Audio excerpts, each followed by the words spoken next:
అబద్దాలు అరాచకాలే జగన్ రాజకీయ సూత్రాలని Pulivendula TDP in charge B Tech Ravi విమర్శించారు. 1962లోనే పులివెందుల పిఎస్లో రాజారెడ్డిపై రౌడీ షీట్ ఉందన్నారు. గతంలో ప్రజాదరణ కలిగిన నాయకులను బతికనిచ్చేవారు కాదని చెప్పారు. విధిలేని పరిస్థితుల్లోనే రాజారెడ్డి హత్య జరిగిందని, జగన్ గత చరిత్ర తెలుసుకుని మాట్లాడితే బాగుంటుందని బీటెక్ రవి హితవు పలికారు. రాజారెడ్డి ఏమన్నా ఆయన ఒక రౌడీ షీటరు. అనేకమైనటువంటి హత్యలతో పులివెందుల ప్రాంతంలో ఆయనకు ప్రత్యక్షంగా కానీ పరోక్షంగా కానీ సంబంధాలున్న వ్యక్తి. లింగాల మండలంలో 2 హత్యలు, ఒక డైనమిట్లు పెట్టి భయభ్రాంతులు చేసి ఓట్లన్నీ చేయించుకొని ఆ తర్వాత ఆ రోజే మీరు ఎంపీగా ఓడిపోయింటే మీకు ఇంత రాజకీయ భవిష్యత్తు ఉండేది కాదు. అంటే ప్రతి మర్డర్ వెనుక కూడా వాళ్ళొక పొలిటికల్ గెయిన్ అనేది ఉంటుంది. విచిత్రమైనది ఏంటంటే రాజారెడ్డి మర్డర్ జరిగిందని, మర్డర్ చేశారని ఉమామహేశ్వరరెడ్డిని మళ్ళీ వాళ్ళు వచ్చి చంపితే రాజారెడ్డి కేసులో పడిన వాళ్లకు మీ అధికారాన్ని ఉపయోగించి శిక్ష పడింది. దానికి ప్రతీకారంగా జరిగిన మర్డర్లో శిక్ష పడలే. అంటే మీరు అధికారాన్ని ఏ రకంగా దుర్వినియోగం చేసి తర్వాత ఇంకా మేము జాలిపడి వదిలేసాం. నువ్వు వదిలేసేది ఏంది? వాళ్ళ నానా రకాలుగా ఇబ్బందులు పెట్టినావు. తర్వాత హైకోర్టులో వాళ్ళకు లైఫ్ పడింది.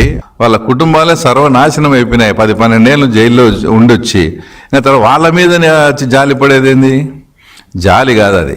వెన్నుపోటు అనేది అది కాదు. వెన్నుపోటు రాజశేఖర రెడ్డి గారు బతికున్నప్పుడే మళ్ళీ సీఎం అయిన తర్వాత ఓన్లీ మీ 3 ఫ్యామిలీలే, అంటే షర్మిల అండ్ అనిల్, జగన్ అండ్ భారతి, రాజశేఖర రెడ్డి గారు అండ్ విజయమ్మ గారు 3 ఫ్యామిలీలు ఇజ్రాయెల్ పోయారు. ఒక హోటల్లో ఉండి రమ్మని ఇట్లా 50-50 చేయాలనుకున్నాము పాపకు కూడా, అంటే షర్మిలమ్మకు కూడా అని విజయమ్మ చెప్పినప్పుడు నాకు 5 మినిట్స్ టైం ఏంటని భారతి గారు ఉండే రూమ్లోకి పోయి జగన్ రెడ్డి ఆమె ఏం చెప్పిందేమో వద్దు 60-40 కావాలంటే నాకు 60 ఆమెకు 40 కావాలని చెప్పడం, దానికి కూడా రెడీ అయ్యి అప్పటికప్పుడే ఒక ఎంఓయూ కూడా రాసుకొని ఈ మధ్య షర్మిలమ్మ గారు విజయమ్మ గారు బయటపెట్టిన ఎంఓయు ఆ రోజు ఇజ్రాయెల్లో జరిగింది. అది వెన్నుపోటు. అంటే ఆ రోజు మాట్లాడి 60-40 కూడా ఇస్తానని నువ్వు జైల్లో ఉన్నప్పుడు ఆమెను పాదయాత్రకంతా తిప్పుకొని ఆమెకు నువ్వు చేసినావు చూడు, అది ఒరిజినల్ వెన్నుపోటు. అంటే నువ్వు ఈరోజు శాంతిదూత మాదిరి, తర్వాత మదర్ తెరీసాకు అన్న మాదిరి మాట్లాడుతున్నావే. చిన్న పిల్లలు వాళ్ళ నాయనతో ఏదో పోయింది, ఎందుకు ఆ పిల్లలను అట్లా చేస్తున్నారు, వద్దు ఇంటికి పంపిండని చెప్పాలన్నా నువ్వు ఇడపలపై నుంచి బెంగళూరుకి పోయి ఫ్లైట్కి పోయి వాళ్ళిద్దరినీ గొంతులు పోయమని చెప్తావా? నువ్వు ఎంత యాక్షన్ చేసి మాది ఇప్పుడు కుటుంబము, మాది అట్లా కుటుంబము, మీది ఇదని ఇవన్నీ కాదు. నువ్వు రాష్ట్ర ప్రజలను బాధ పెట్టింటే వేరు, బాధను ఎవడైనా దాన్ని అర్థం చేసుకుంటాడు. కానీ ఈ 5 ఏళ్ల కాలంలో రాష్ట్ర ప్రజలను నువ్వు భయపెట్టినావు. బాధ వేరు, భయం వేరు. ఆ భయం నుంచి తేరుకొని మళ్ళా నిన్ను యాక్సెప్ట్ చేసే పరిస్థితి నీ జన్మలో నువ్వు తలకిందులు తపస్సు చేసినా కూడా రాదు.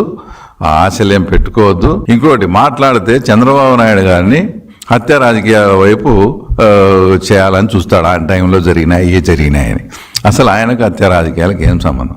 అసలు ఒకవైపు మేము సార్ వాడు ఇన్ని చేసినాడు పులిందల్లో, మనం వాడు 100 చేస్తే ఒక 5% అన్నా మనం చేయకపోతే మనల్ని నమ్మరు సార్, కొన్ని చేయాలని మేము సార్ను ప్రాధేయపడతా అంటే కూడా నో డెమోక్రసీ వేవ్లోనే పోవాలి, నేను అట్లాంటి చెడ్డ పనులే మనకు వద్దని మాకు ఆయన క్లాస్ పీకుతా అంటే మళ్ళీ ఆ తర్వాత నీదేదో ఆయన హత్య రాజకీయాలకు పోయినట్టు ఆయన హత్యారాజు నీలాగా ఆయన్ను జైల్లో పెట్టేయాలా, నీలాగా అట్లాగాన ఆలోచన చంద్రబాబు నాయుడు గారికి 1% వచ్చిందనుకో, నీతో ఇబ్బంది పడిన అనేక మంది బాధిత కుటుంబాలు ఎంతో మంది ఉంటాం. చంద్రబాబు నాయుడు ఒక కనుసైగ చేస్తే ఫస్ట్ విక్టిమ్ నువ్వే. ఆ విషయం నువ్వు గుర్తుపెట్టుకో.